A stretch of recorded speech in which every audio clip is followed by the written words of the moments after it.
Özledim seni harbiden, aklıma da düşüverir aniden. İçimde açılınca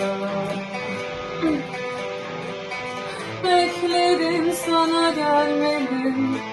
Geceleri gönlüme eledim. Uçunca, uyuşunca söyledim, seni duymadım. Leyla'ya Mecnun'u oynadım. Sevince, sevilince anladım ki yanılmışım.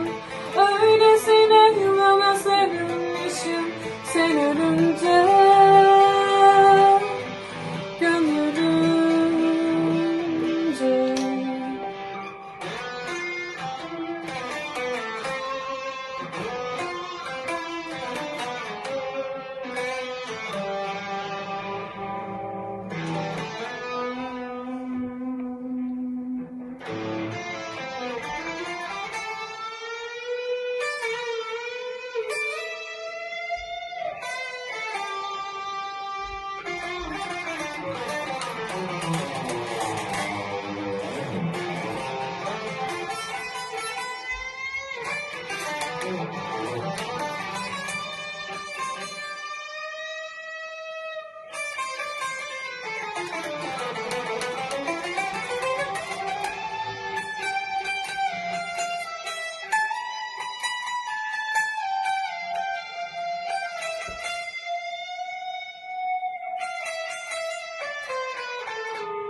Özledim seni harbiden, aklıma da düşüverir aniden.